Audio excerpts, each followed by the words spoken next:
You're rocking, dude. I'm rolling. Okay. So these came in. We got 2 courses. Looks like I don't have the master sheets on those yet. So we're going to be doing. I don't even know what this is. Okay, something else. Some master sheets. So we'll just separate the master sheets first, and then we'll score. And I will show you what I'm looking for on the scorecard. We'll see in about 10 minutes. We'll be ready for visitors. All right, so basically we're looking for anything smudgy. Yeah, here it is. It doesn't take a long time. The nice thing about the coloring in as opposed to X's and O's is a colored in circle is more uniform, you know, so you know when something looks out of place or smudgy because everything else is nice, neat circle. Like that jumps out at your eye because, you know, it's not neat circles like everybody else is. So your eye is kind of naturally drawn to anything that is different.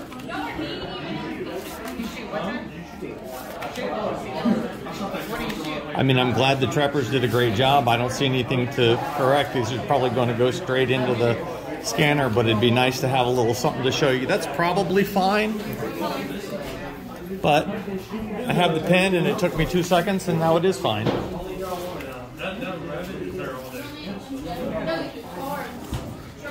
Okay, a little spot there.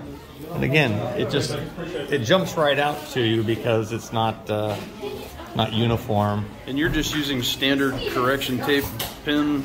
Right, yeah, actually, you know, the very first time we ever started doing scanning 15 years ago, I used liquid whiteout. I will never do that again. There's still a little white spot in my wheel that rolls around for wet whiteout going in there.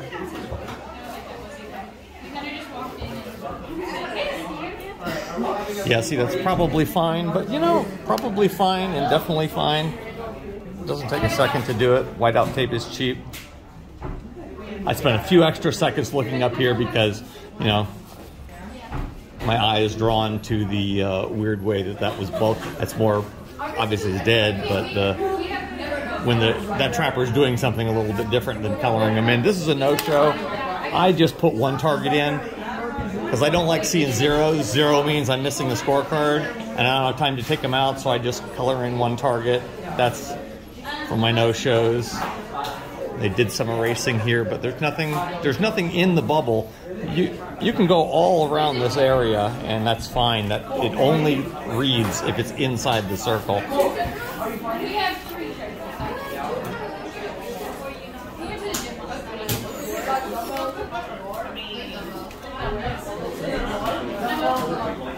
So I could draw smiley faces, but as long as I'm outside the bubble. Exactly. Yeah, see, that's fine. That's outside the bubble. It's not going to read that.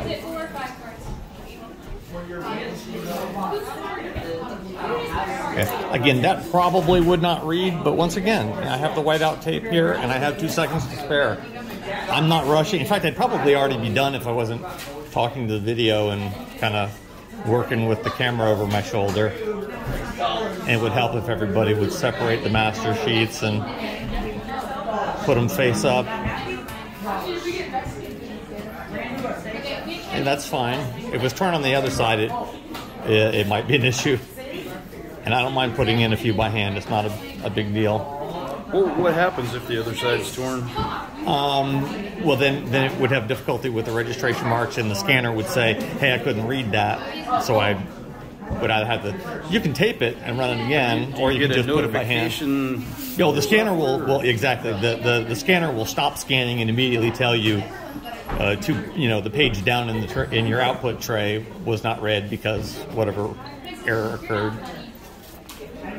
Like we'll probably get a few mistakes because something's going to end up being dog-eared in there. See, we've got this lazy line that really doesn't go through much of anything, but upside down. But just where it did cross the bubble, I'll just put that in. I don't have to worry about it.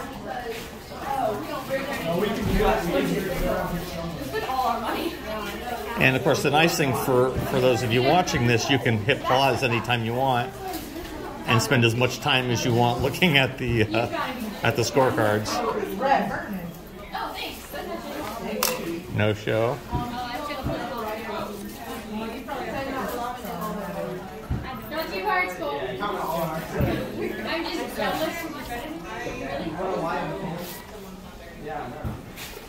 And if you had a two-man team, so right there, and I'm going to confirm that is a 6. I see 6 in. That's probably, the trapper was probably camping the dot, and then, you know, is it going to be dead or not? And they pick up their pen and leave that little trailing mark.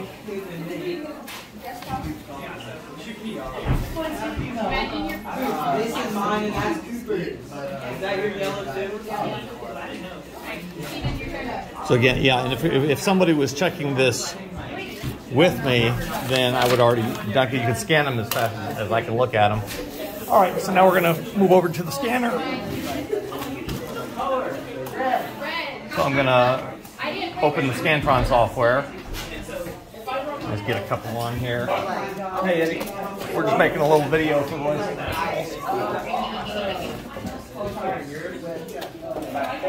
Now, because the trappers fold them up, you know, so it gets a little quirky if I try to shove 100 scorecards on there, and you see how they want to curl up as they come out. So I only put a couple on there at a time. So let's get 4 or 5, and then it just kind of helps feed them out.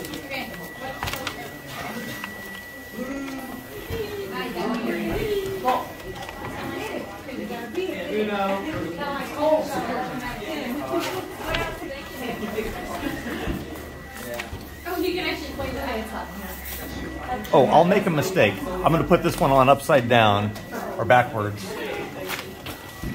That's the one that didn't go through. And over here, I'll gotta get an error. It doesn't know what that paper is. Well, of course, I wouldn't either. I put it on there wrong, so I just put another one on and resume.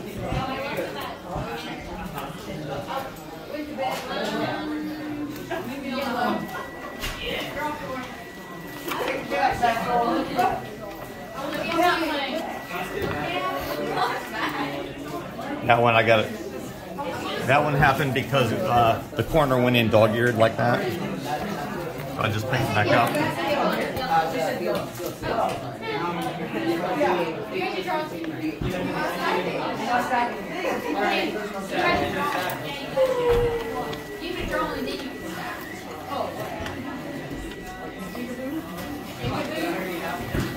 These are a different course. I'm going to make it easier on my sorting to get it out of the way.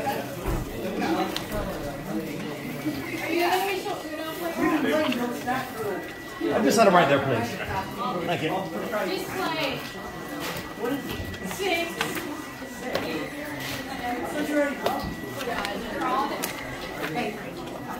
Does that give us our running time? How long are we into the video? 8 minutes. 8 minutes, okay. What was that, like 3 minutes to scan the cards for 100 or so? Yeah, this is two courses, our busiest flight. A quick question on your paper. So you're using Write in the Rain paper, is that right? Exactly. I use Write in the Rain paper all the time, even if it's not going to rain. I've had coffee, drinks, who knows what. Some people are going to sweat. So I use Write in the Rain all the time. There's that torn one, and you see it's going to come through fine. And these are just half sheets of paper. Write in the Rain sends them to you that way? I order them this way, or you can cut yours own down. See,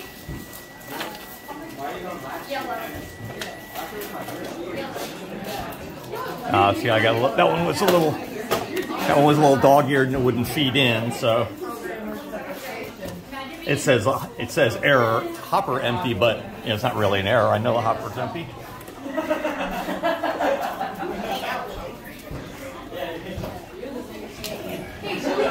I'm just trying to straighten these doggy corners. And this is my last little set. It's yellow.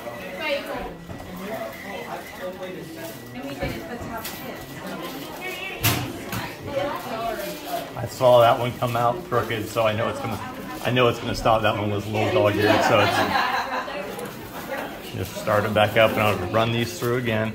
And it is not a big deal if you want to run the same sheet multiple times.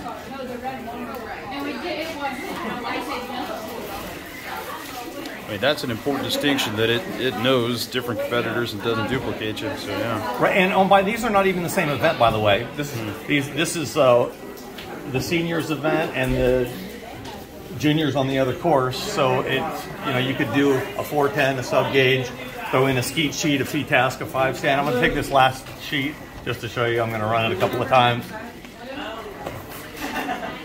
So it does not give you an error, though. It just ignores it. No, it just run it again. Yeah. Okay. So I'm done with the scanning. I nearly 100 pages, and I'm going to go over in iClays, Tools, iScan, Upload.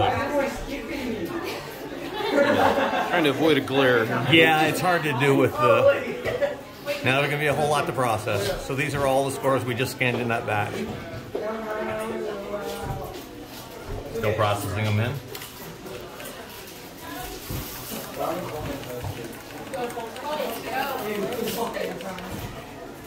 This is riveting television here. Yeah, now you'll see the last three. 141, Garrett Barks, 141, Garrett Barks. Same score every station, every time. Because it can count much better than I can.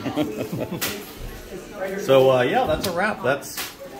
All right. Well, thanks This for is your how I time. can do, you know, a 1,000-person tournament one day by myself and spend most of my time twiddling my thumbs. Perfect. Good stuff. Thanks. All right. Appreciate you.